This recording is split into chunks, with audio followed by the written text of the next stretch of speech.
ever. It's a very, very special day, I must tell you, unlike every other days we've been having, not as if those ones have not been good, but today I promise you will be a very, very special day. You will be so glad that you took out this 1 hour with us. So without further ado, welcome kids, welcome boys and girls, welcome men, women, ladies, gentlemen, however you want to be addressed, Mr., Mrs., Miss, Professor, and the likes. I welcome you all, and we pray that this 1 hour that you spend with us will not be wasted and will be very inspiring and insightful. So for those of us who have seen the flyer, today we're going to be looking at measuring and reducing environmental impact.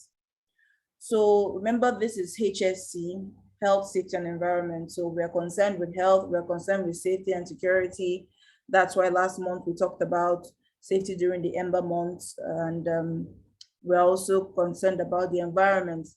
That's why we took out time to find a seasoned veteran and environmentalist to talk about how we can play our part to make our environment a better place. So without further ado, our agenda today, as usual, promising you to get it wrapped up in an hour. We'll have a safety moment, talking about the environment again, pesticide risks to people and the environment. We eat all these foods and we don't know the amount of chemicals that was used to preserve them from the point of sowing to harvesting to supplying it to your house. So we'll learn a bit about that today. And we'll also talk about our mission and vision of this organization, our HSE topic for today, measuring and reducing environmental impact, like I've already said. As usual, we'll have the question and answers segment. You guys are free to ask us any question either on the chat, or you can decide to say it verbally, it's fine. Then we'll always also have our quiz and awards. As usual, we have 5 questions and it's fastest correct finger first. Then we have the HSE campaign for November. We'll talk about that, and the President will give a closing remark. So without further ado, let's take our time to introduce ourselves. What's your name? Who invited you? The example is there. My name is Binta, and Binta Boniface, and I was invited by Aisha Okeke. Then we'll be able to commend the person who took out time to spread the LiHSEIF word. So very quickly, we'll go through our safety moment. Like I said, we're going to be discussing pesticide and how it's affecting us and our environment. So what are the things that you should look out for when you're eating those? Water is what connects us all. Flowing pure and cool, it is very important in the Northwest. Streams and rivers supply drinking water to our communities, power the area's economy, and are home to our most iconic fish, salmon and steelhead. But clean water is becoming scarce. With the use of chemical pesticides in farming, landscaping, school maintenance, forestry, and in homes, our own health, just like our rivers, is at risk. If you use pesticides, always research the products you use and consider using least toxic alternatives. Although pesticide rules do exist, many are not strong enough to truly keep us safe, leaving some at a higher risk of suffering from the health effects of pesticide exposure. Contact with pesticides happens in many ways and may affect people differently. From repeated short-term exposure causing rashes, nausea, or headaches, to extreme cases resulting in hospitalization, both can lead to major health problems, including problems during pregnancy, brain development issues in children, cancer, and other chronic illnesses. To address these health concerns, we must address our pest problems by making safe, smart decisions to seek alternative pest control products. By protecting our health from the harms of toxic pesticides, we protect our families and livelihoods, thus becoming more independent and improving the quality of life in our communities. As felt with the coronavirus, our legal and healthcare systems are delicate, and the decisions we make to protect ourselves matter. With more and more pesticide contamination of our waterways, we must make the choice to seek alternatives that are least toxic to our environment.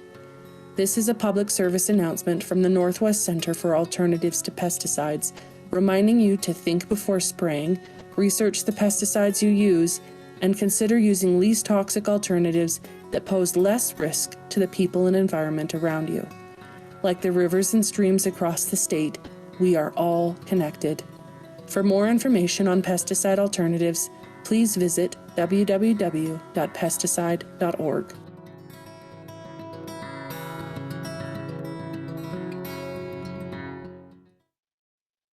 Okay, so there you have it.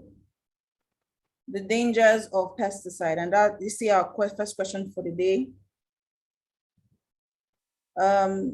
Causes of pesticide exposure in humans could be A, clean teeth and fresh breath. Sounds possible. B, good smell and fresh skin. Really? C, headaches, rash, and nausea. Then D, none of the above. So as usual, for those of us who are used to questions, is fastest correct fingers first. Just go to the chat section and say quiz. And if it's option A, you write A, and please put your phone number because we will be able to contact you immediately if you are the fastest correct finger first. So moving on, in the month of November, we celebrated a few special days, and two notable days were the World Freedom Day and the World Pneumonia Day. And in the month of December, what we are looking forward to is 1st of December, World AIDS Day. Remember, AIDS and HIV have been destroying lives since time immemorial, and we are just able to get a handle of it now because we have drugs that we can use to control it, but still we are still preaching it because a lot of people are still getting infected. So this is a day where we build awareness for that particular cause. We also have World Pollution Prevention Day on 2nd of December. And today we are discussing environment. So this is things to prepare ourselves for the awareness building on 2nd of December against pollution. Then we have International Day of the Persons with Disabilities. So you have people who are crippled, you have people who are blind, people cannot hear, people who are mute, people who have different disorders, mental disorders, and the rest of them. The question is, how do you treat them? How do you give them opportunities? Do you give them chances to prove themselves and be better? So this day on the 3rd of December is when we build awareness. Employers, employees, friends, acquaintances, and colleagues, we're supposed to find a way to make our world conducive for people with disabilities so that they can also thrive and make a living. We have Wildlife Conservation Day, which also ties to our environmental discussion we're having today. We also have the Veterinary Medicine Day, also ties to maintaining our environment and the animals and life that we have in our environment. Then we have Animal Rights Day. You see, the month of December has a lot to do with our environment. So we've talked about the environment, we talked about the animals, and we also talked about pollution. So then what ends the year that we've all been waiting for in the next 26 or 24, 25 days? Christmas Eve. Then finally we have Christmas. And then we'll be saying goodbye to the year 2021 and welcome to the year 2022. And LiHSEIF will be there waiting for you. So for those of us who are new, you don't know what this organization is, you want to get to know about us, please do well to contact the person that invited you to the group. They will be more than willing to share their experience with you and let you know what the organization is about and how you can play your part to push us further. Our vision is to make leadership, health, safety, and environmental activities an indispensable necessity in human existence. Our mission is to involve and engage highly enthusiastic, selfless, and professional personalities like yourself through methodological research, approaches to effect all HSE and leadership set goals. Our aim and objective is to connect with as many selfless and highly passionate individuals like yourself that see the need to leave a positive legacy in leadership, health, safety, and environment in our society, in our homes, in our place of work, all over the world. And our slogan is leading for legacy. Unlike most forums or organizations you've been on, you don't see them encouraging children to come in the group. But that is different for us because we believe that education is from the grassroots level. If we can teach our children how to take care of the environment, how to take care of themselves, and how to take care of the people and people around them, they will be able to continue to carry that out throughout their lives. Even the Bible said, you teach the child in the right way that you should go and you will never depart from it. So that's our foundation. So without further ado, I want to welcome Mr. Chinedu Mobo, who is the founder of Green Fingers Wildlife Conservation Initiative. If you have not been there, I would encourage you to find time, take your family and go there and see the good work that Mr. Chinedu Mobo and his team are doing, rescuing endangered species and other animals all around Lagos, just to give them a chance at life. They are doing fantastic work there, and I implore you to go there, spend time with them, learn about the animals, learn about the ecosystem, learn about the plants they have there, and you will not regret it, I promise you. So he's also the coach of the Green Fingers Changemakers. And today we'll be having a discussion with him to get his opinion and his perspective on how measuring, how we can go about measuring and reducing environmental impacts. What are the parts that you can play? What are the parts that I can play? What are the parts that we can all play as a group? So it will be anchored by our very own Mr. Christian Ike. And we'll be having a very, very, very interactive discussion. At any point in time, if you have any question to ask, please feel free to go to the chat section and write out your questions. Then when we're done with the discussion, if you would like to make it a verbal question, you can always signify by raising your hands on using the WhatsApp raise hand icon, and we'll get to you. So Mr. Chinedu, are you ready for us?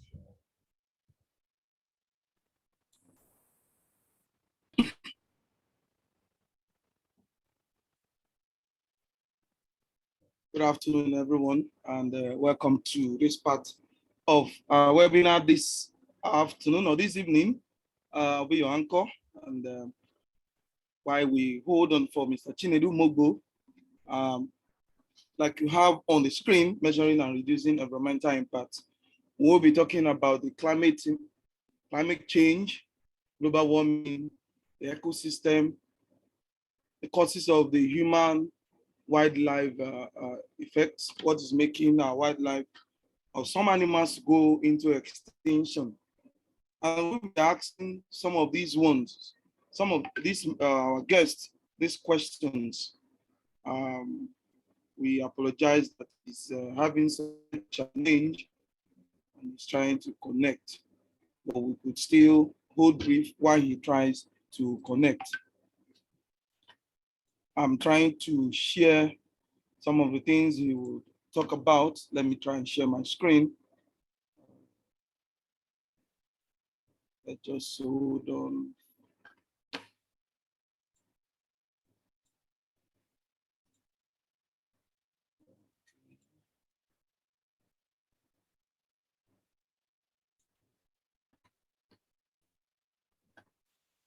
Is that what you're trying to share?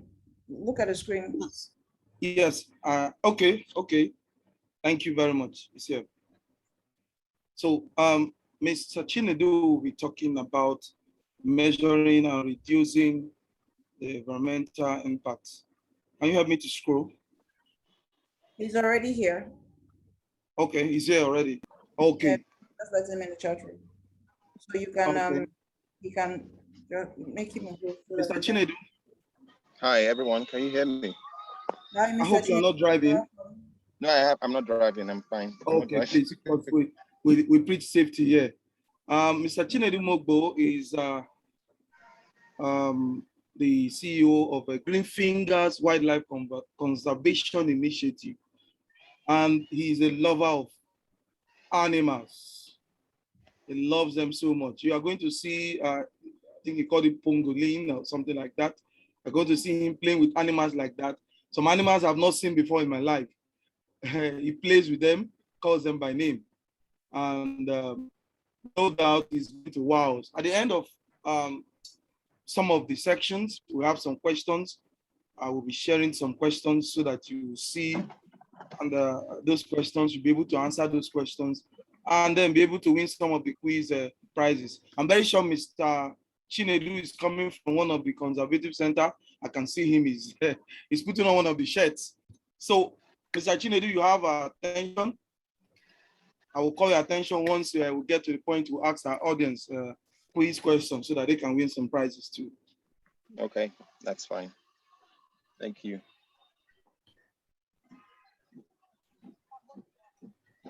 Hi everyone. Hello. Yes. Okay.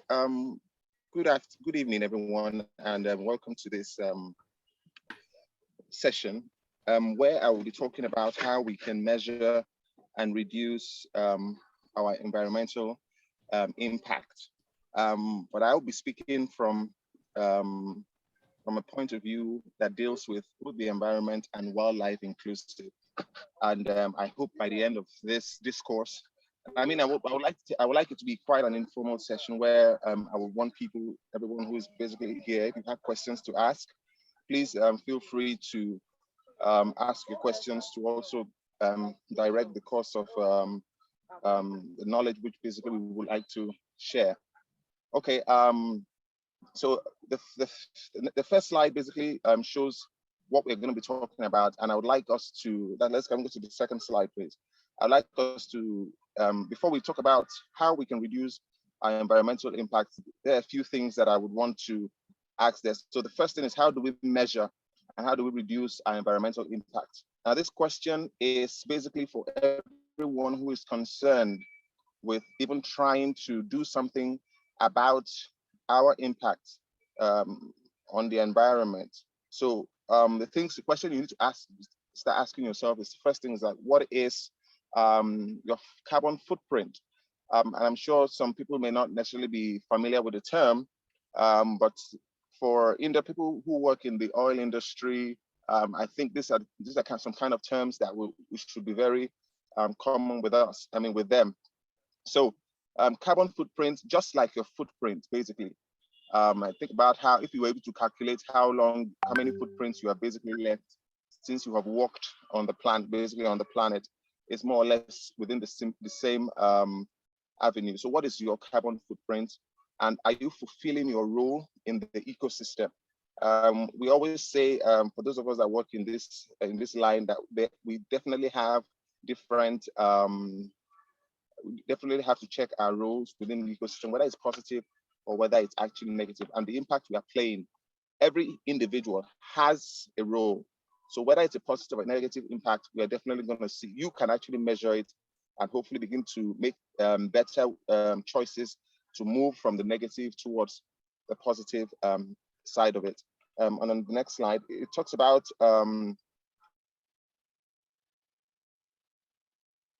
this carbon footprint gases, including carbon dioxide and methane that is basically generated by our actions. Now, we don't think about it. I don't think many of us don't go around, somebody's asking you, so how much carbon dioxide have you generated today? These are the things we don't normally think about, but these are the things that are very, very important when we want to talk about our environmental.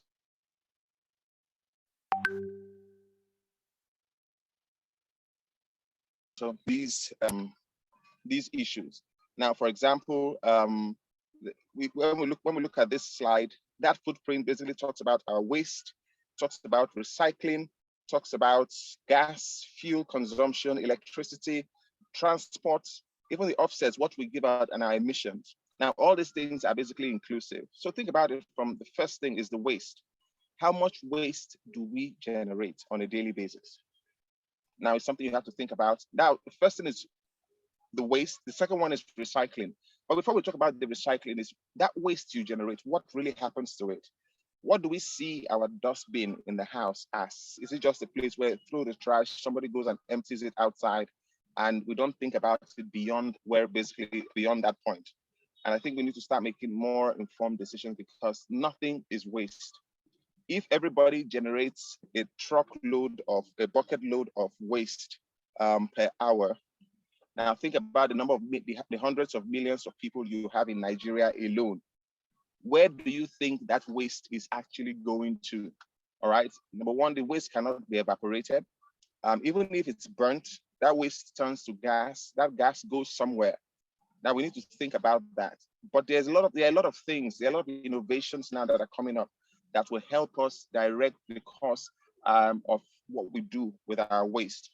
Then the next one is recycling. Now, the recycling basically talks about our waste and what we have to do in dealing with our waste.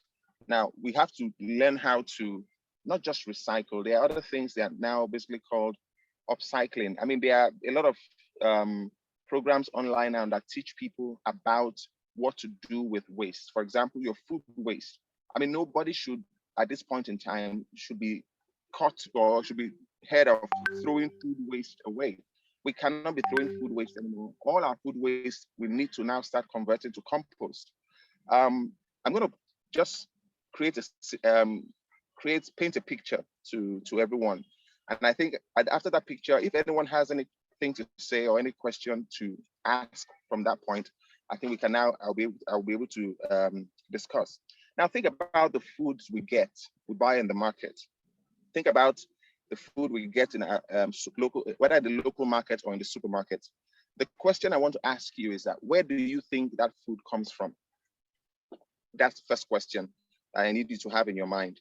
Now let me paint a picture. Now, for a farmer, for most farmers, what do you think is important to those farmers? Do you think is the food you get, or do you feel is their profit? Now, when I'm saying this so that you begin to think, okay, this food I'm actually buying from the market, is it beneficial to the farmer if I buy the food? Does he want my money, or is it, and the farmer on the farmer's side, is it that, oh, I care about what these people eat, and I want to make sure that they are eating healthy food or good food? I mean, in our society, and if you pay attention to the details, most of our food today are being grown with chemicals. Now, which basically means fertilizers and other kinds of chemicals are basically being added to the food, whether it's vegetable, whether it's animal products. As much as possible, they need to move the food from the farm to the table as fast as possible, because the faster they do that, the faster money comes. And the faster money comes, the more they get rich, and the more they're able to also carry out their own personal lifestyles and go on with their personal lifestyles.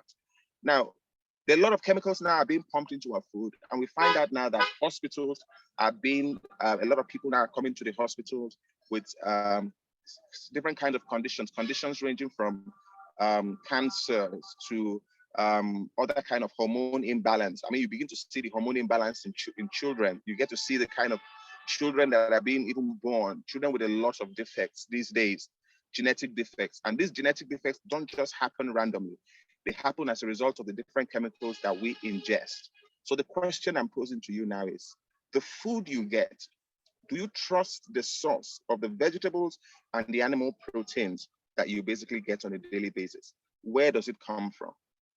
So that's the question I want to, I'm going to leave you with. And if anyone has anything to, any question at this point, please, I would like someone to come in, because I don't want it to be me just talking. Does anybody have? Yes, okay, I have Nathan Williams there, okay. Oh, another person.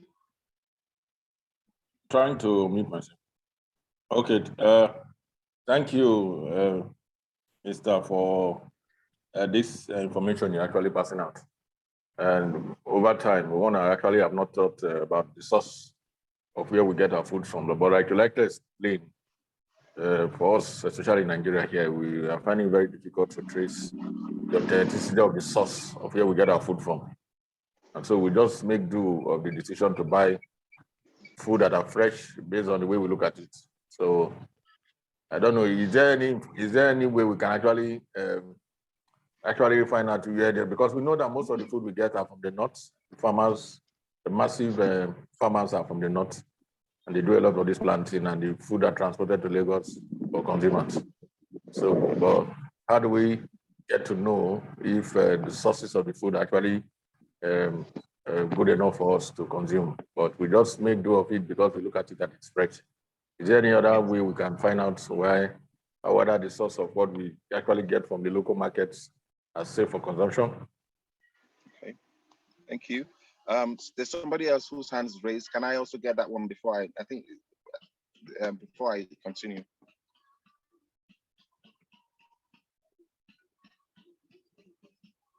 Okay, so if there is nobody else, okay. Unfortunately, there's only little you really can do when you talk about markets, for example. Now, I have actually seen, if you have basically paid attention, there are sometimes, even as you drive along the road, these people who sell, there's this vegetable that is normally grown, that's normally being sold fresh. I normally see it along VGC Road. They call it, we call it green anyway, but it's actually spinach. It's actually kind of a spinach. So I actually one day I looked at the leaves of this plant, and I mean they were very clean. I mean there was nothing on the leaves, like not even one of the leaves were broken. And to me that was a problem already, because I say for anything that is naturally grown, it will definitely, especially vegetables, it will definitely attract insects. Insects will want to feed off the leaves, which is a natural process. I mean, but to see a plant or a vegetable being sold with not even a scratch or a dent to the foliage, it already begins to raise questions. Now, on further probing, we discovered that these leaves have been so filled with chemicals, sprayed with insecticides and chemicals, that even the insects cannot eat it. And there is really nothing you can do about chemicals when it comes to processing the food before you eat it. I mean, you cannot wash chemicals off. When a chemical is sprayed on a plant, the chemicals they are being absorbed by the plant. And that is why these insects cannot feed on them. But when we take them and when we cook them, cooking does not do anything to the chemicals. It just basically makes the chemicals, they just still stay there. They can react with other things. And the next thing you know, what happens is that we basically consume them. And it's a problem, because these are the issues that we have when it comes to health. These chemicals go into our system and they cause problems. So we advocate for, it's either people who are there. I mean, there are a lot of people who are, and I can drop some contacts later, but who are strict organic farmers. I mean, these are organic people who don't use any form of synthetic or any kind of synthetic chemicals, and only use natural products and natural chemicals to grow food. But on the second hand, I also advocate that you, even at home, can grow your own food. No matter where you live, whether you live in a flat, whether you live, your vegetables, most of the vegetables that you rather go and buy from the market, they can actually be grown locally. I mean, in your house, you generate enough food waste at home. That food waste can be converted to compost. That compost can be used to grow your food. Even within short times, you have a lot of food. I mean, a lot of greens basically growing around. And they're everywhere, basically here in Nigeria, even in Lagos, depending on where you are or wherever you are around. Now, besides that, there are other aspects of your waste, like your plastic waste. I mean, a lot of people now today are going around asking people to trade your plastic for rewards. You trade your plastic for cash. And we do generate a lot of plastic waste. I mean, think about how many bottles of water you can drink in a day. Now, multiply that by a week, multiply by a month. You trade that in, you get paid for recycling your plastic waste. And this is happening here in Nigeria. And that's another way we can also help reduce our impact. Because this plastic waste that we so carelessly throw around, they end up outside. In fact, I see some people, they've taken a bottle, they wind down their glasses, they throw it down out of the window. It rolls, I see it will roll out. It will go into the drainages. From the drainage, it flows directly into the lagoon. From the lagoons, it gets into the ocean. When it gets to the oceans, after a few years, those things break down into microplastics. And I've added something there in the slide down there. We're going to see that later. It gets broken into microplastic. Now, these plastics are made from petrochemicals. And there's an active ingredient in this plastic called BPA, bisphenol A. Now, bisphenol A is a known carcinogen. And carcinogen is a substance that basically leads to cancers. Now, I didn't say that because you took it once, you're going to have cancers. The body is very, we are so blessed with the body that it can tolerate a lot of nonsense. I call it nonsense for a long period of time before it reaches a tipping point that cannot be reversed. I mean, alcohol is like poison to the body, but people still drink and nothing happens to them. They're fine. But the body is able to tolerate that, deal with that, manage it. But by the time it gets to the point where the body no longer can take that, one of the organs that deal with the alcohol gets to the tipping point, you cannot reverse it. And from there, the health basically goes downward. It's the same thing with this kind of waste. So by the time this bisphenol A gets into the water, the fishes eat it. We go and buy these fishes from the market, the market or wherever we see those fishes being sold. I see some of them being sold on the bridge directly here, which I feel much more. But then again, we cannot escape it because this is a global issue, not just a Nigerian issue. The fishes eat it. We buy the fish. We kill the fish. No matter how you clean the fish, you cannot get rid of this plastics, or you cannot get rid of these toxins. These toxins go into our system, and unfortunately, they cannot be taken out. They cannot be excreted out. They now find their spaces within our system and stay there. Now, something now as little as just what do I do with that little plastic bottle really goes a long way.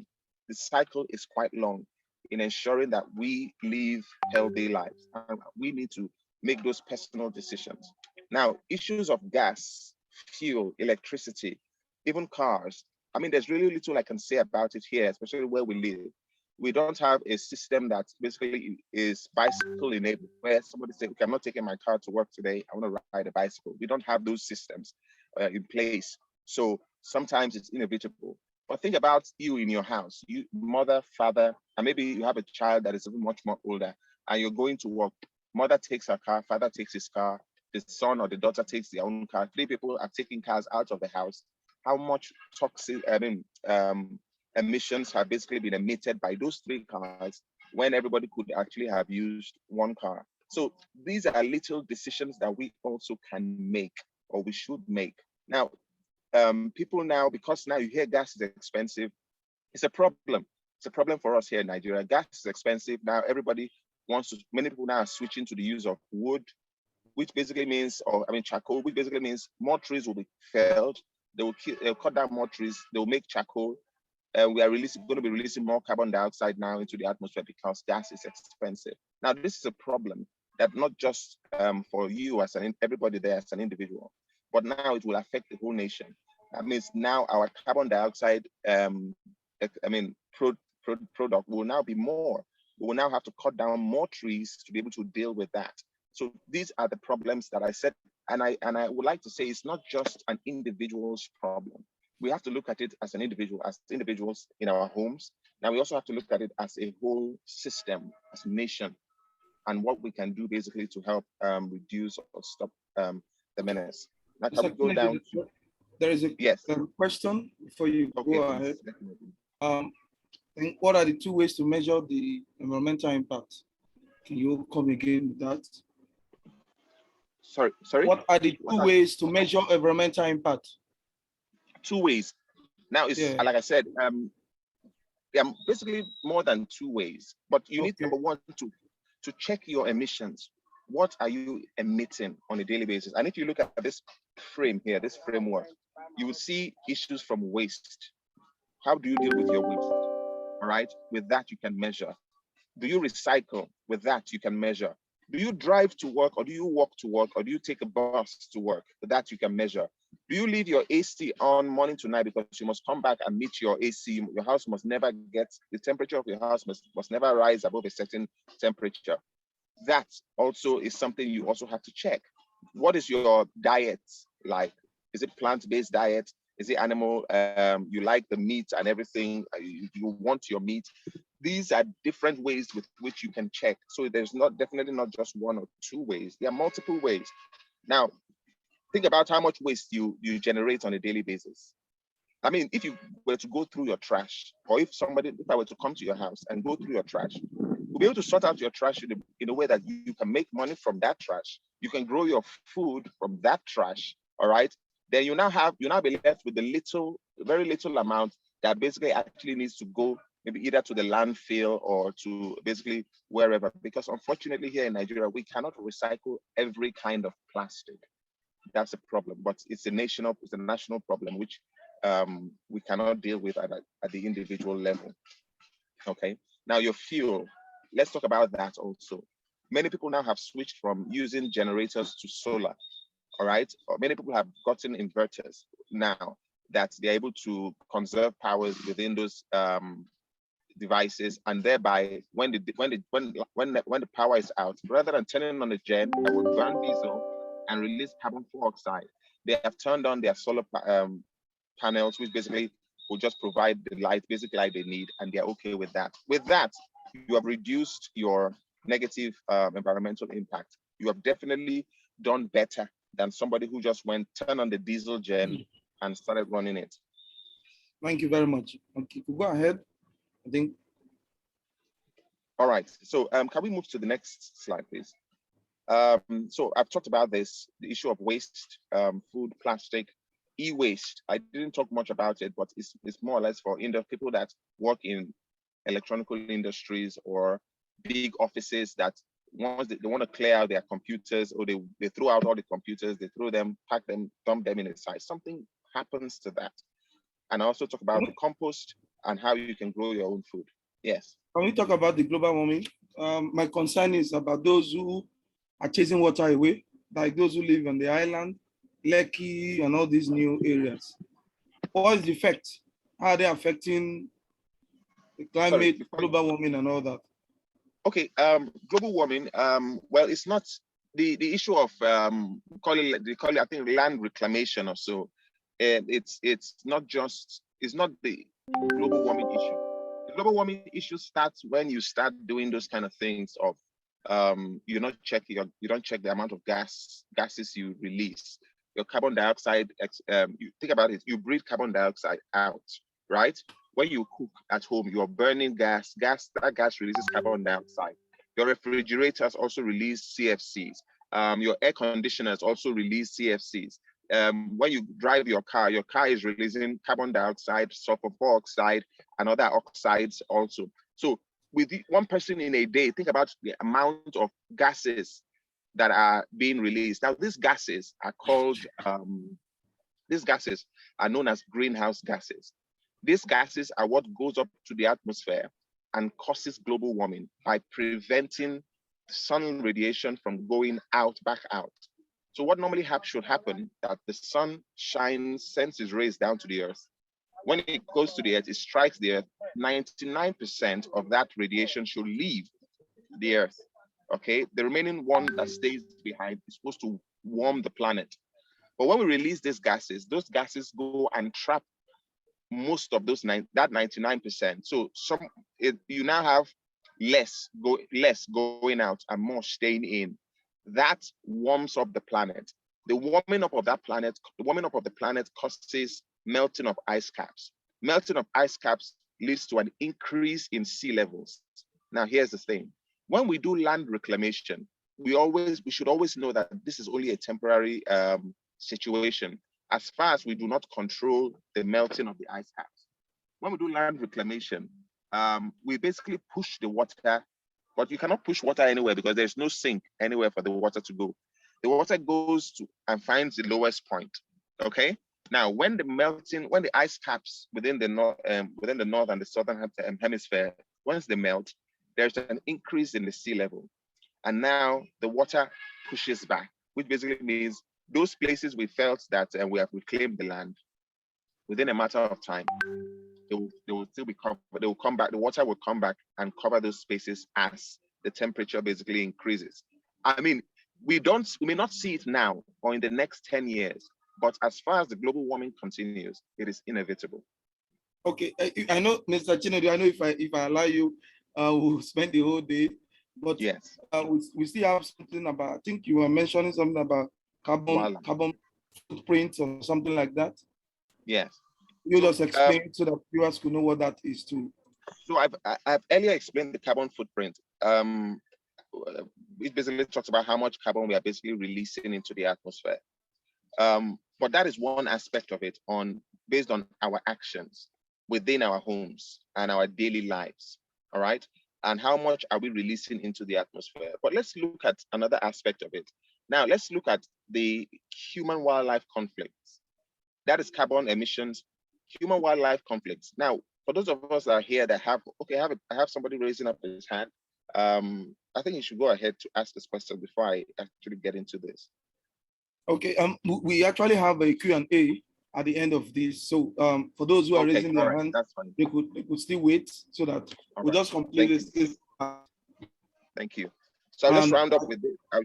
Let me just say this. Our viewers have not thrown the question to them so that they could have an opportunity to also win some prizes. So just permit me to display the first question.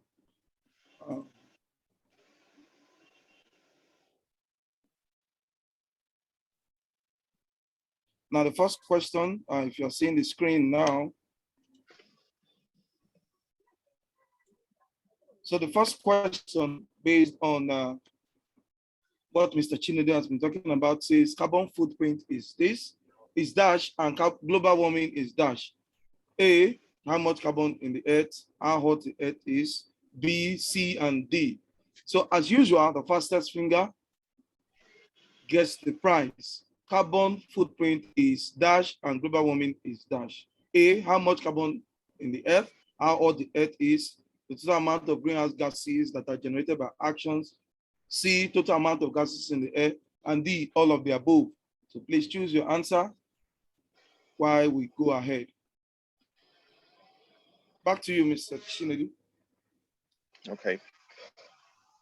I just want to talk about the human-wildlife conflict aspect.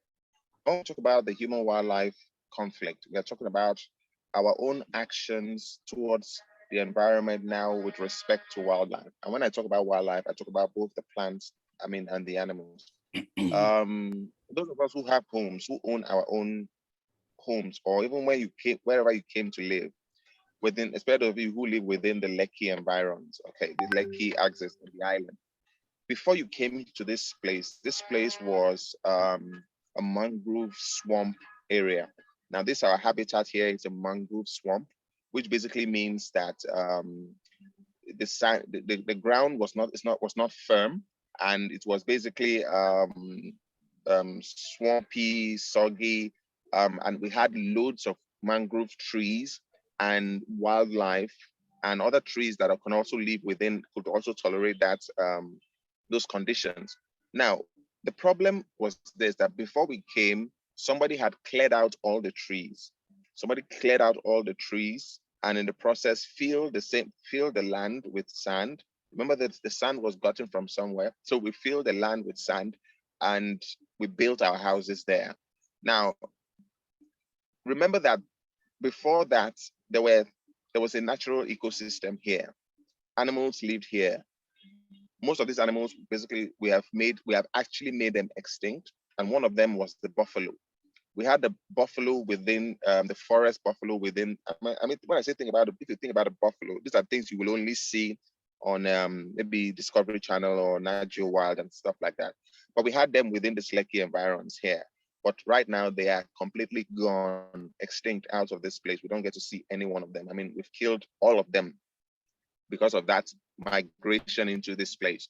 So, we killed the trees. And what were the trees doing? The trees were sucking in carbon dioxide, all right, reducing the global warming that was happening. The trees were doing that. Then the animals also maintained the stability. I mean, there was no animal that was more than the other. Every animal had a role to play. Now, this picture you see here is a food chain that shows that If you had eagles there, the eagles would control the amount of salamanders, control the amount of fishes within the ecosystem. If you had frogs, the lizards will control the frogs, the snakes will control the frogs within this space. So when we came in, we killed everything. And I mean, we built our houses, and some of you when we built our houses, we still had forests around. So sometimes one of those creatures might wander into our homes, because for them, they don't know who you are, they don't know who anybody is. So they feel that they're still in their space. So they come into your homes, then we end up seeing things like snakes within our homes. And the first thing, unfortunately, which we do is that we kill it. We kill them because, like, you shouldn't have entered my home. Yes, we understand the fear. Now, another thing we need to understand that now, especially what we are seeing now on the news and everywhere. I mean, we have entered snake season. So when I say snake season, basically these are the time that because as the temperature is increasing, the snakes now begin to come out more. They are cold-blooded, so we get to see them more. So yes, you will see them. You may see them coming into your homes. You may see them everywhere because they are there. We cannot get rid of them completely because they play a major role too within the ecosystem. There is an animal there I also want to talk about, which is actually called— Mr. Chinedu, before you go to, sorry to cut you. Before you go there, we still have quick questions on what you just discussed, so that the viewers could also have opportunity to win some prizes. Question, just a minute.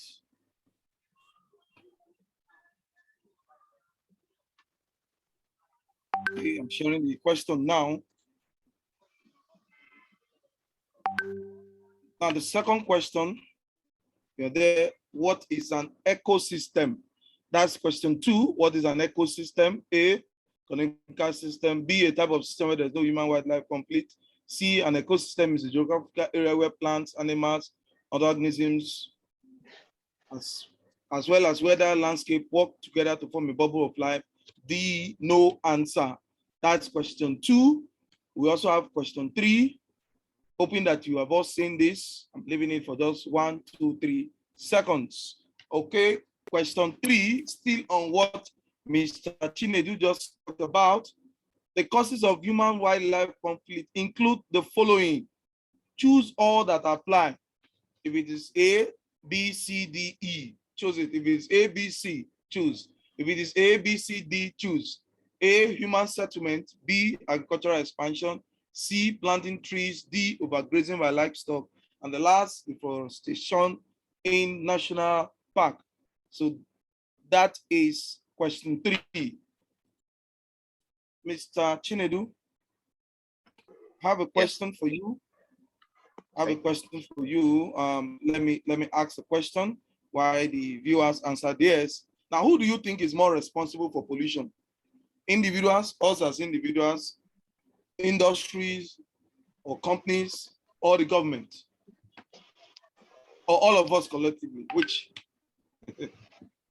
Okay. I would say it's actually everybody collectively, but it's up to every individual. I mean, if you're at home and you're able to manage your waste properly, wherever you work, whether in the government, whether you work at any part of any level of the government, or whether you work in any industry, you will also be conscious of that issue also. So I say it's everyone's collective issue, but it also stems down to each individual. I mean, the government, basically, a government that is run by somebody who knows what he or she's supposed to do when it's talk about waste, will take every step in ensuring that waste is being dealt with. I mean, Lagos State is doing a marvelous job with that. I mean, I must commend them when it comes to the issue of waste. I mean, not just even food waste. We're talking about sewage. We're talking about plastic. We're talking about, I mean, there's a synergy happening within the city that is encouraging that support, and I think it's really admirable and something worth of recognition. So yeah. Okay, one more question, please. Now the should companies take responsibility for, especially companies who are industry inclined? Should they take more responsibility in terms of taking care of our environment, since the emissions are much more than that of individuals? I mean, yes. In fact, I cannot underemphasize that. Every industry, every company. I mean, think about the big oil companies. I kind of see the politics. There's some I won't call it politics, but I kind of see what happens sometimes. For example, an industry like Coca-Cola, for example, right? Coca-Cola are the ones that are one of the organizations that are responsible for the plastic we see everywhere. All right. But Coca-Cola also has what we call the Coca-Cola Foundation, which also in a way helps to support recycling and other things basically going on. So what we see now is that, yes, they are trying to take responsibility in a way. All right. We have Chevron that is just opposite the Lekki Conservation Center. Now, Chevron also deals with oil and basically petrochemicals. And what they do is that they support organizations, like they support the Lekki Conservation Center. They support some other organizations that also help in wildlife protection, environmental protection, especially. But I would like to see this happen now on a large. We like to see this happen on larger scales. I mean, there are hundreds of organizations that are not even actually really doing anything concerning that. I mean, every organization should have a CSR, a corporate social responsibility, where they basically have to make sure that they are able to, in a way, give back to the environment or give back to help protect what basically somehow they are on. In one hand,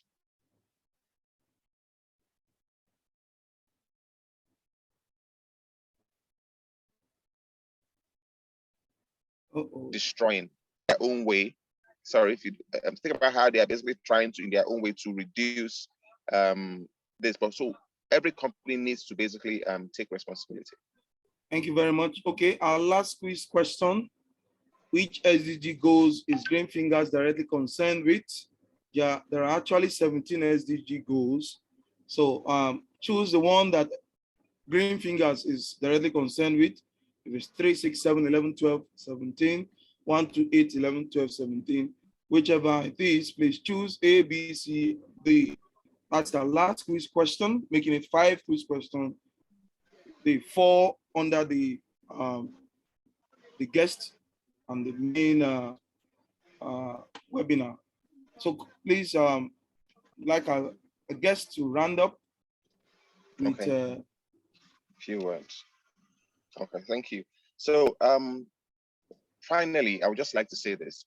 I mean, as individuals, we need to be we need to take a lot of responsibility when it comes to our interaction with the environment. Whether we're dealing with our waste, whether we're dealing with our actions, or whether we are dealing with our lifestyle, or we're dealing with wildlife. There are a lot of things, a lot of benefits that we can actually have when we do this. Our organization works in the wildlife and environmental space, where we deal with wildlife from this human-wildlife conflict, and we try as much as possible to rescue these animals and give them a home, give them a second chance at life, and also in the second way, educate everybody, individuals, children in school, everyone, about the importance these animals play in the ecosystem. And if you, at any point in time, happen to come into contact with any of these animals,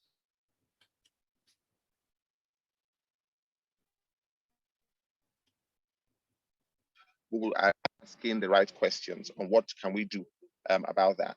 And I hope as we continue to do this, and I hope as we continue to be concerned about our environmental impact, we will definitely make more informed discussion. I mean, more informed and better decisions about it. Thank you very much, everyone. It's been great being here and lovely to meet you all. Thank you very much, Mr. Chinedu Mogbo. Really appreciate you. I know that when we come to visit the Lekki Conservative, we'll get a free ticket and be able to see the beautiful animals you have. You're smiling. Yes, just give us the contact and send us a message, and we'll definitely arrange that for you. No problem. No problem. Thank you very much. You can All right. see Mr. The Green Fingers Instagram, Facebook, and Twitter handle. You can also see the numbers displayed on the screen. If you're interested to see some of these animals that Mr. Chinedu Mogbo is helping to save. Some of them are on the brink of extinction because of the destruction of our ecosystem. I know that we'll get in touch with you if you want to know more about that. Back to you, ECM. Oh my God, I was not even aware of the time. I was enjoying myself thoroughly. And unfortunately, we only have 5 more minutes before the hour comes to an end, but we'll do the best we can with the 5 minutes we have to collate the winners. Do we currently have any questions on the chat that we can read out? Let's quickly go to the chat and see if we have any questions. Well, you have Mr. Chinedu Mubo's number, and if you want more information about green fingers and to Mr. Chinedu's what he does for the animals and the environment, you can contact the person who invited you, or you can just get the number on the screen that was pasted before. But if you can't, just get it to the person who contacted you. We'll be happy to share the slides. We'll be happy to share the contact on all social media platforms so that you can communicate and also start doing your part in ensuring that we save these animals and we save our environment. So without further ado, while they are collating the winners, I want to quickly go to the next point of the agenda, which is just to show you our winners of last month. For those of us who are new, just to let you know that people are winning. And we had 6 of them last month for different awards. We got for publicity, people who help us talk about our organization. And the other ones, 4 of them were ones who won the quiz competition. So we know that this week as well, we'll have winners. It's just a way to encourage and commend people for spending this time with us and doing their part to be safety champions. Our HSE campaign for the month of December is still the same as we've had for the past quarter, for this quarter. Risks associated with the last quarter of the year, the Ember month. Remember, our guests last month talked about being safe and secure during this period, what we should do, especially while driving on the road, security in our homes during this period. Unfortunately, we're not surrounded by people who do good things all the time. We have some people who still do bad things sometimes. So for that reason, we have to be cautious. We have to be careful when we are navigating the roads and moving around town, especially during this period, because a lot of people are desperate and they could cause harm to us. So let's keep that in mind. And please tell your friend, tell your family, let everybody be on their alert while we are celebrating the end of the year, Christmas, New Year, and the beginning of the new year. So remember, personal security, journey management, proper planning of your routine, avoid overspeeding, communicate with your loved ones, avoid letting people know where you are. Yes, we use Instagram and Facebook, please don't post every single picture of where you are all the time, and try not to use the ATM at night. So, Mr. President, we've already come to the end. While we are collating the winners, can you just help us with the closing remarks? Presentation. Thank you so much, our Ibu ECM, for always being there. COM for anchoring guest speakers for today. And we are so grateful, Mr. Chinedu Mubo, for sharing with us this interesting and educative information. So I want to thank everyone for being available again. It's a monthly session with LiHSEIF, and all we are requesting from viewers and participants is just to drive the traffic, tell more people about LiHSEIF, the webinar we have every month. So it's always an interesting topic each month, and our vision is to see that we have an all-round situation about HSE and how it affects us on a daily basis. So we are actually trying to imbibe the culture that brings healthy living, safety, and the good environment for all to live in. So I want to use this avenue to thank everybody, and I wish us a lovely weekend while we prepare towards the Yuletide period in December. So see you next month, and God bless you all. Thank you. Thank you so much, Mr. President, our amiable, ever ready president. Thank you so much for your presence as usual. So, COM, are the winners ready? Yes, we have winners. First, let me start with those on the publicity, those who entered for the publicity contest. We have Mr. Bejide Mudupe. He had 153. He, I think he is the standing winner for that publicity for the last 3-4 months. So Mr. Bejide is the winner for that part of the entry. We didn't have any other entry in the other aspect. Then for the quiz, question 1, rise cost of pesticide exposure in humans. The fastest person was Feyikemi Olufisoye for the correct answer. Feyikemi Olufisoye was the fastest. Then for the second question, carbon footprinting is dash and global warming is that. Dash, the fastest person is Mrs. Olufisoye, I think mother and daughter. Then the third quiz question, what is an ecosystem? Again, Mr. Bejide Mudupe won the prize for that.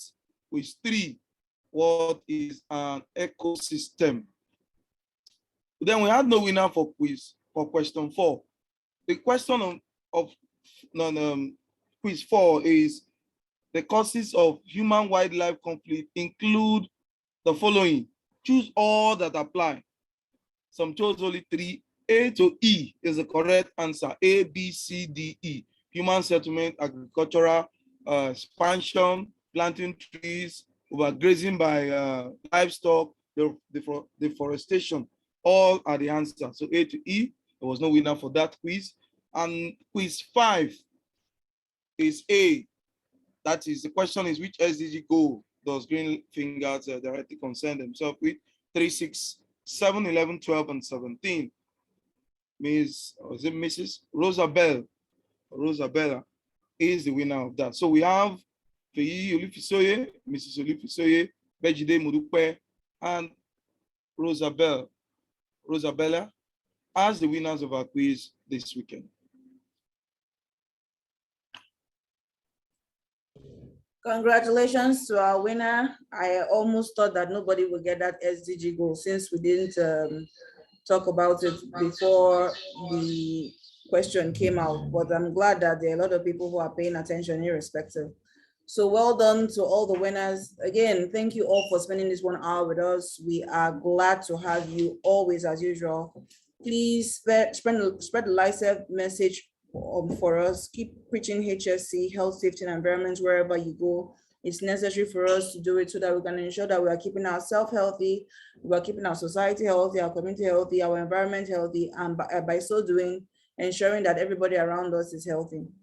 So again, thank you so much.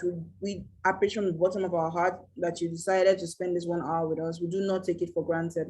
And we hope that when we meet in the next seminar, that you will come fully armed with your questions, you will come fully armed with your invited guests. We want to grow this outside Lagos, outside Nigeria, to the whole world, so that we'll all continue to build it. Yes? Sorry, I think there was an omission, maybe from the panelists. Someone sent a direct answer. Mr. Nathan Williams sent the direct answer to that question.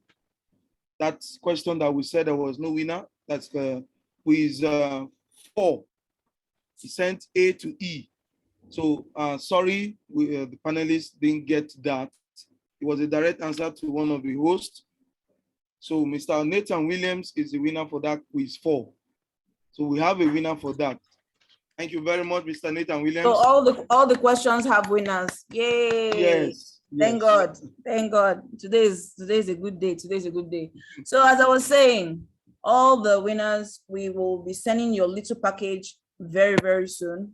And then please do well to go to the global group on WhatsApp and tell everybody that yes, you've received it, so that they can confirm that we do not joke here when we say that we're going to commend you well. It means we're going to commend you well. So thank you all. We're just a couple of minutes over an hour. Just want to thank Mr. Chinedu Mubo again for taking out time from his busy schedule to educate us. And we hope that subsequently we will still be able to invite him to talk about different aspects of what he does and how we can play our parts. So if you want him to come to your partner with your school, you want him to partner with your company, you want to any partnership of any kind, please do well to contact us at LiHSEIF, and we'll be able to make that partnership work. So thank you all again.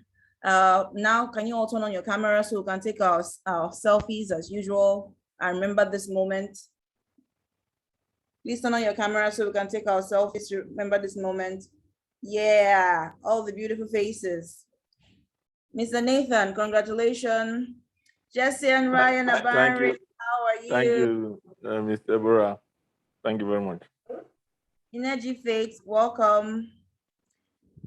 Kimberly and Rosabel, hi. Good afternoon, Ben, hello. everyone. Good evening. Miss Ekanem, hello.